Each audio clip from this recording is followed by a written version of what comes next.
Science is trying to achieve everything through physical means, by taking physical quantities, going by the physical laws. If you go through physical means, you will hit that glass wall somewhere. I think, in my perception, I'm not a scientist, I don't know all of it, but in my perception, I think the physicists are near the glass wall. They might not have hit it, they're near.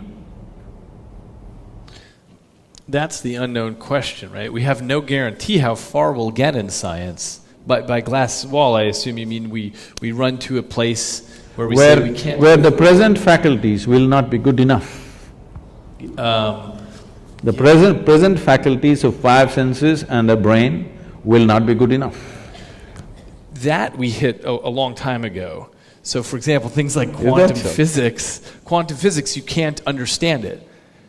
But you can write it down in equations that make predictions accurate out to 14 decimal places. So we think it's pretty good, and we can build new things out of it, that we can see things much smaller and much farther away than we ever could before. We understand the wondrousness and the subtleness of everything around us much better than we did before. But the actual physics, a human can't understand. We just make tools to get where we need to go with it. So we've already hit that point.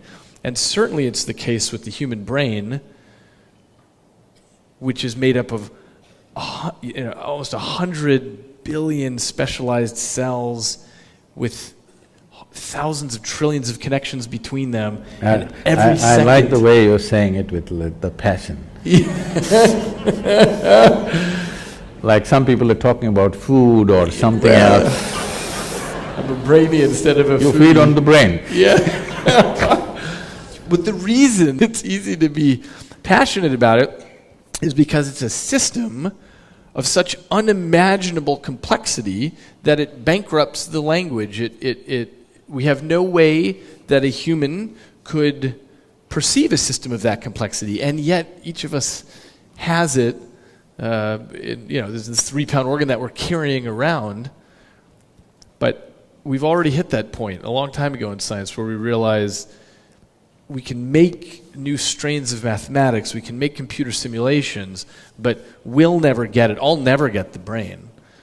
All I can do is take the way that you explained the 16 aspects of the mind, you simplified it down to 4. The best I can do is take the thousands of trillions of connections in the brain and make some cartoony model that my impoverished intellect can sort of get a sense of. They're building a simulator, brain simulator, Yeah. Henry Markram is busy building this simulated brain. All that is fine. We are looking at the physical mechanics of what's happening. The complexity of what's happening is beyond the physical mechanics. See, looking at the physical mechanics of the brain, the neuronal function and the electric… this thing that's happening, the waves that are flowing, whatever things happening, is fantastic because of the complexity of what it is, the sophistication of what it is. It is the gadget, no question, okay?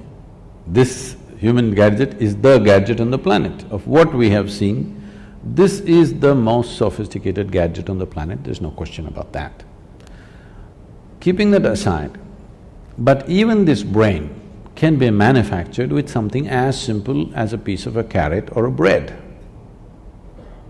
So I'm saying, there is an intelligence here which can create a brain. Why are you ignoring that intelligence? I think the heart of science is to try to understand what that is.